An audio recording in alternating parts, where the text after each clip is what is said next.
जय हिंद दोस्तों। हिंदी साहित्य का जो फ्री कोर्स है उसमें आपका स्वागत है, जहां पर हम सारे हिंदी साहित्य के जो चैप्टर्स होंगे उनको क्वेश्चन और आंसर की फॉर्म में कंप्लीट कर रहे हैं, चाहे वो यूपीएससी से संबंधित हो, बीपीएससी या फिर यूपीपीएससी से संबंधित हो। हमारी अभी कबीर की सीरीज़ चल रही है जो पेपर 1 और पेपर 2 दोनों ही जगह पर बहुत ही महत्वपूर्ण है। आज का हमारा प्रश्न है, कबीर के दार्शनिक सिद्धांतों के स्रोतों का सप्रमाण निरूपण करें कि कबीर के जो भी दार्शनिक सिद्धांत हैं, कबीर ने जो भी कविताएं लिखी है वो किन दर्शन से प्रभावित थी, उन दर्शन के बारे में हमें बताना है और प्रूफ के साथ बताना है। साथ ही ये कैसे संभव हुआ कि शास्त्रीय ज्ञान के अभाव के बावजूद उसमें इतनी सूक्ष्मता दिखाई देती है, क्योंकि कबीर जो है ना, कबीर को कोई किसी भी तरह का शास्त्रीय ज्ञान नहीं था। कबीर बिल्कुल निरक्षर थे, वो बिल्कुल अनपढ़ थे, लेकिन उनकी जो बातें हैं ना उनमें इतनी गहराई कैसे दिखाई देती है, उसमें इतनी सूक्ष्मता जो है वो कैसे दिखाई देती है, उसका रीज़न क्या है, उस बारे में हम इस क्वेश्चन में चर्चा करेंगे। तो हमारे उत्तर में हम आगे बढ़ते हैं। ठीक है, कबीर की बात करते हैं। थोड़ी सी हमें भूमिका लिखनी पड़ेगी। कबीर एक बहुआयामी व्यक्ति हैं। बहुआयामी मतलब एक ऐसा व्यक्ति जिसके अंदर बहुत सारी पर्सनैलिटीज़ हैं, जिसके अंदर बहुत सारे व्यक्तित्व हैं। कबीर कवि भी हैं, कबीर समाज सुधारक भी हैं, कबीर एक संत भी हैं, कबीर एक भक्त भी हैं, कबीर एक उपदेशक भी हैं। तो कबीर के भीतर बहुत सारे व्यक्तित्व जो है ना वो उपस्थित हैं, और उनके सभी जो व्यक्तित्व हैं ना वो किसी न किसी दर्शन से प्रभावित हैं। जो विभिन्न दर्शनों, जैसे शंकर, कबीर जो है वो शंकर के अद्वैतवाद से बहुत ज़्यादा प्रभावित है। कबीर जो है वो नाथ संप्रदाय का जो हठयोग है, कबीर उससे बहुत ज़्यादा प्रभावित है। इसके अलावा जो वैष्णव दर्शन है कबीर के ऊपर, उनका भी प्रभाव है। जो जैन दर्शन है कबीर के ऊपर, उसका भी प्रभाव है। जो सूफी परंपरा है, जो सूफी दर्शन है कबीर के ऊपर, उसका भी प्रभाव है। कबीर जो है ना वो बड़े ही बहुआयामी व्यक्ति है। तो अब हमने पहले बता दिया कि कबीर के ऊपर किन किन दर्शनों का प्रभाव है, हमने ये बता दिया। क्वेश्चन हमारे क्या था, कबीर के दार्शनिक सिद्धांतों के स्रोतों का सप्रमाण निरूपण करें। तो सबसे पहले हमने बता दिया किन किन दार्शनिक सिद्धांत कबीर के व्यक्तित्व में पाए जाते हैं। अब हमें उसका प्रमाण देना है कि हम कैसे माने कि ये सारे दर्शन जो है वो उनके व्यक्तित्व में पाए जाते हैं। तो सबसे पहली बात हम ये पढ़ेंगे कि कबीर जो है ना वो दार्शनिक नहीं है, कबीर साक्षर भी नहीं है, कबीर निरक्षर है, उनको पढ़ना भी नहीं आता, उन्होंने कभी पढ़ाई नहीं करी है। तो परंतु उन्होंने विभिन्न धार्मिक ग्रंथों को सुना है। कबीर के अंदर, कबीर एक बहुत ही अच्छे श्रोता थे। जब भी कहीं भी बातें चलती थी किसी भी धर्म से संबंधित और वेदों से संबंधित, तो कबीर उनको बहुत ध्यान से सुनते थे। तो उन्होंने विभिन्न धार्मिक ग्रंथों को सुना है, जिसका प्रभाव उन पर दिखाई पड़ता है। उन पर इस्लाम और सूफी परंपरा का जो प्रभाव है वो भी दिखाई देता है। और यही उनके सुनने की जो क्षमता है ना, यही उनकी सूक्ष्मता का कारण है। इतने सारे जो कबीर इतने बेहतर श्रोता है, उन्होंने इतने लोगों को सुना है, उसी की वजह से उनकी जो दोहे हैं, उनकी जो बातें हैं, उनकी जो कविताएं हैं ना, उसमें इतनी सूक्ष्मता जो है वो दिखाई देती है। अपने दर्शन में, कबीर जी का जो पूरा दर्शन है उसमें वो समाज में उपस्थित जितनी भी विसंगतियाँ हैं ना उनकी भी आलोचना करते हैं। अब हम देखेंगे कि उन विसंगतियों में ना किस प्रकार से जो दर्शन है ना उसका प्रभाव झलकता है। कबीर जो है वर्ण व्यवस्था और बाहरी आडंबर जो है उसका बहुत ही आक्रामकता से विरोध करते हैं। ये जो आक्रामकता है ना, ये जो आक्रामकता कबीर ने सीखी है वो कहाँ से सीखी है? ये सीखी है उन्होंने नाथ परंपरा जो है, जो नाथ दर्शन है वहाँ पर से। नाथ दर्शन जो है वो, ये जो पूजा पाठ जो होता था ना वो इनके ऊपर बिलीव नहीं करते थे।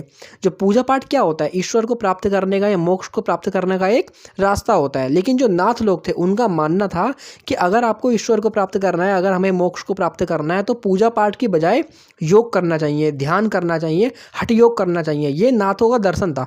और इसीलिए नाथ लोग जो है ना वो इन लोगों को बहुत ही चिढ़ाते थे। जैसे अगर कोई नॉनवेज खाने वाला व्यक्ति है तो वो वेज खाने वाले व्यक्ति को तो चिढ़ाता है कि तुम क्या ये घास फूस खाते रहते हो, और जो वेज खाने वाला व्यक्ति है वो नॉनवेज वाले को चढ़ाता है कि तुमने अपने पेट को कब्रिस्तान बना रखा। तो एक दूसरे के ऊपर तंज करते हैं। तो ऐसे ही जो नाथ संप्रदाय के लोग थे ना वो इन लोगों के ऊपर तंज करते थे। तो कबीर जो है ना वो भी इसी आक्रामकता के साथ इन लोगों का विरोध करते हैं। कैसे विरोध करते हैं हम समझते हैं। जो मुस्लिम लोग हैं उनको लेकर के कबीर कहते हैं कि कंकर पत्थर जोड़ी के मस्जिद लई बनाए, ता चढ़ी मुल्ला बांग दे का बहरा भया खुदाई। मतलब तुमने कंकड़ पत्थर को जोड़ जोड़ के तुमने मस्जिद बना दी है, उसके ऊपर मुल्ला चढ़ता है और चिल्लाता है कि तुम्हारा खुदा जो है वो इतना बहरा हो गया कि उसे सुनाई नहीं आती है। फिर वहाँ तंज करते हैं। तो ये जो डांट और ये जो फटकार है ना, ये उन्होंने नाथ दर्शन जो है, जो नाथ परंपरा है, वहाँ से ग्रहण करी है। दूसरा वो कहता है पंडितों के ऊपर चोट करते हुए वो कहते हैं कि पहाड़ पूजे हरी मिले तो मैं पूजूं पहाड़ के, अगर पत्थर पूजने से मुझे हरी मिलेगा ना तो मैं पहाड़ को पूजूंगा। ये क्या है? ये भी आक्रामकता है। कहाँ से लिए? नाथ परंपरा से। और कौन सा है? कबीर वर्ण व्यवस्था के ऊपर भी चोट करते हैं, जो कहीं ना कहीं जाति के ऊपर आधारित होता है। कबीर कहते हैं कि जाति पाति पूछे नहीं कोई, हरि को भजत सो हरि का। कि जाति वाति कुछ नहीं पूछता है, जो हरि को भजेगा वही हरि का हो जाएगा। और कौन सा है, कबीर के दर्शन में अहिंसा, करुणा और प्राणी मात्र के प्रति जो संवेदना है वो दिखाई देती है। ये कहाँ से उन्होंने लिया है, ये उन्होंने जैन दर्शन से लिया है। जैन दर्शन का मानना है कि जो हमारे आसपास बहुत सारे बैक्टीरिया, जितनी भी चीज़ें होती हैं ना, हमें उनको मारना नहीं चाहिए, तो उनके भीतर जो दया और जो करुणा है ना वो बहुत ज़्यादा होती है। कबीर के भीतर भी यही दया, यही करुणा, यही संवेदना है। हम कैसे माने कि ये संवेदना है, तो कबीर कहते हैं कि बकरी पाती खात है ताकि काढ़ी खाल, बकरी पत्ते खाती है ताकि काढ़ी खाल, उसकी खाल उधेड़ दी जाती है।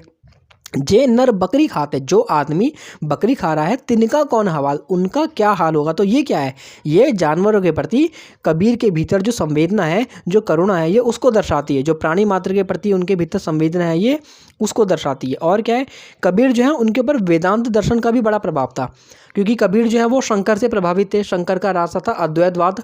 अद्वैतवाद जिसका ये मानना है कि जो ब्रह्म होता है, जो ईश्वर होता है ना, वो निर्गुण होता है। तो कबीर इस दर्शन से बड़ा प्रभावित थे, लेकिन कबीर इनके अद्वैतवाद से बहुत प्रभावित थे। लेकिन शंकर का जो रास्ता था ईश्वर को प्राप्त करने का वो था ज्ञान मार्ग, लेकिन कबीर ने ज्ञान मार्ग को स्वीकार नहीं किया।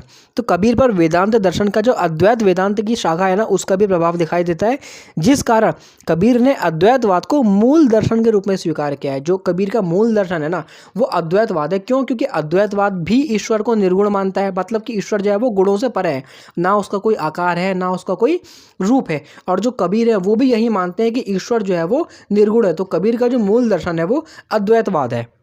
जैसे ब्रह्म को निर्गुण मानना, कबीर भी ब्रह्म को निर्गुण मानते हैं। जो अद्वैतवाद है वो भी ब्रह्म को निर्गुण मानते हैं।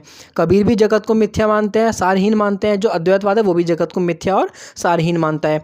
जो अद्वैतवाद है वो भी माया को प्रपंच मानता है। माया मतलब आसपास की धन दौलत जमीन, ये जो सब चीज़ें होती हैं, ये इसको माया की संज्ञा दी गई है। अद्वैतवाद भी माया को प्रपंच मानता है कि जो माया बहुत बुरी चीज़ है, ये हमें फंसा लेती है। और कबीर भी माया को प्रपंच मानते हैं।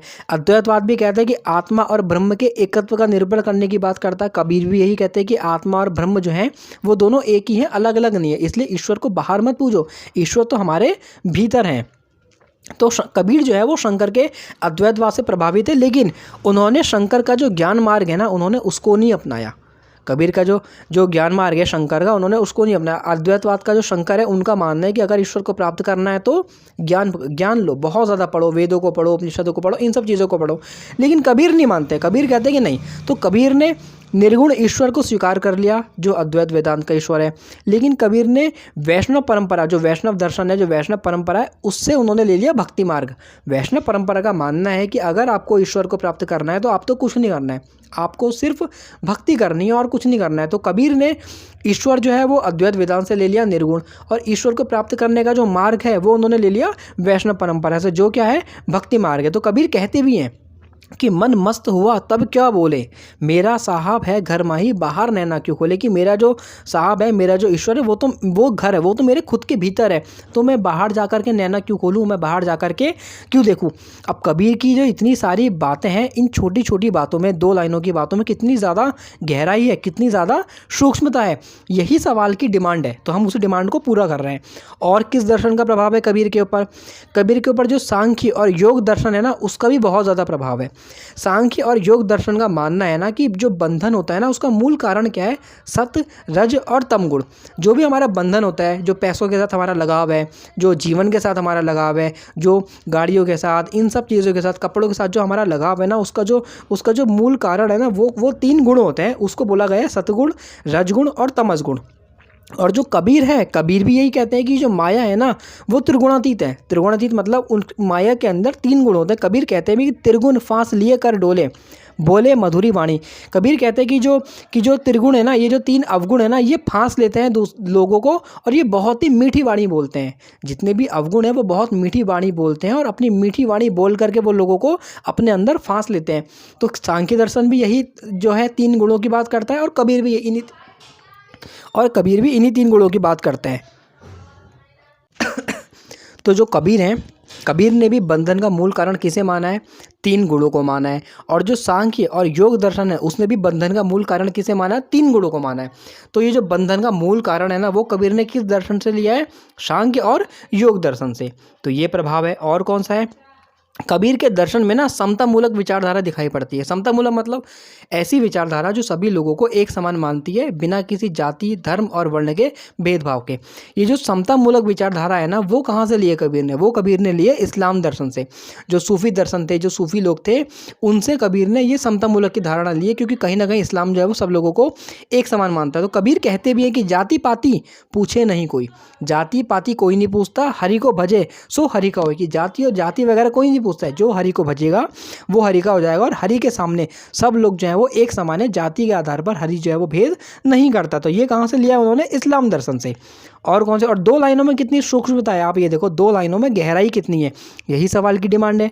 अगला क्या है, सॉरी सूफियों का जो प्रभाव है ना, वो कबीर के ऊपर सबसे ज़्यादा दिखाई पड़ता है, क्योंकि सूफी जिस चीज़ को फॉलो करते हैं वो होता है भावनात्मक रहस्यवाद। रहस्यवाद मतलब ईश्वर और भक्त का जो प्रेम होता है, भावनाओं के स्तर पर जो प्रेम होता है ना, वही होता है भावनात्मक रहस्यवाद। तो ये जो कबीर के पास जो भावनात्मक रहस्यवाद है, ये सूफियों की देन है। ईश्वर प्रेम और मस्ती का जो भाव लिया है ना, कबीर के मन में ईश्वर के प्रति जो प्रेम है, जो मस्ती का भाव है ना, वो उन्होंने सूफियों के तसव्वुफ से लिया है। इसके साथ ही कबीर के विरह में जो तड़प है, जब कबीर को लगता है कि ईश्वर उनके पास नहीं है, जब कबीर ईश्वर को याद करते हैं तो उन्हें तड़प महसूस होती है, उन्हें विरह महसूस होता है। और जब उन्हें लगता है कि ईश्वर मेरे पास है, तब उन्हें वो प्रेम, वो मस्ती और वो मिलन जो है वो भी महसूस होता है। तो ये सब उन्होंने कहाँ से लिया है? ये सब उन्होंने लिया है सूफियों की परंपरा से। जैसे तल्फे बिन बालम मोर जिया, जैसे तलफे बिनु बालम मोर जिया, दिन नहीं चैन रात नहीं निंदिया, तलफ तलफ के भोर किया। तलफे का मतलब होता है बर्बाद करना, नष्ट कर देना। तलफे बिन बालम मोर जिया, मेरा जो जिया है ना, वो मेरे बालम के बिना, वो मेरे ईश्वर के बिना जो मेरा दिल है ना, वो नष्ट हो गया है। दिन नहीं चैन, दिन में मुझे चैन नहीं मिलता है। रात नहीं निंदिया, रात में मुझे नींद नहीं आती है। तलफ तलफ के भोर के, और जो मेरी सुबह होती है ना, वो इसी तरह हर दिन बर्बाद हो जाती है। तो ये क्या है? जब उन्हें ईश्वर के बिछड़ने का अनुभव होता है ना, तब कबीर ये 2 लाइनें कहता है। इन 2 लाइनों में गहराई कितनी है, सुबह दोपहर शाम, हर चीज़ को कबीर ने कितनी सहजता से शामिल कर लिया। यही उनकी सूक्ष्मता है। और उनके पास कोई शास्त्र ज्ञान भी नहीं है। और क्या है? जो बिछुड़े हैं प्यारे से भटकते दर बदर फिरते, जब उन्हें मिलन की, जब उनके ईश्वर से मिलने का मन करता है, तो वो कहते हैं कि जो बिछुड़े हैं प्यारे से भटकते दर बदर फिरते, जब से मैं मेरे ईश्वर से बिछड़ा हूँ ना, मैं दर बदर भटक रहा हूँ। हमारा यार है हम में, हमन को इंतज़ारी है, लेकिन हमारा यार जो है वो तो हमारे भीतर है, हमें किसी चीज़ का इंतज़ार नहीं। तो यूपीएससी की दृष्टि से ये क्वेश्चन जो है वो बहुत ही ज़्यादा इंपॉर्टेंट क्वेश्चन है। कबीर की प्लेलिस्ट जो है वो पूरी आपको हमारे चैनल पर मिल जाएगी। अगर आपको हमारी जो एक्सप्लेनेशन है, अगर आपको हमारा समझाने का तरीका अच्छा लगता है, तो आप हमारी वीडियो को लाइक करें, चैनल को सब्सक्राइब करें और वीडियो को पूरा देखें, और इसी से अपने नोट्स बनाएं। इससे ज़्यादा आपको पेपर में नहीं लिखना होता है। Thank you so much. और अगर आपका कोई भी सुझाव होता है तो आप हमें कमेंट बॉक्स में ज़रूर बताएँ। Thank you so much.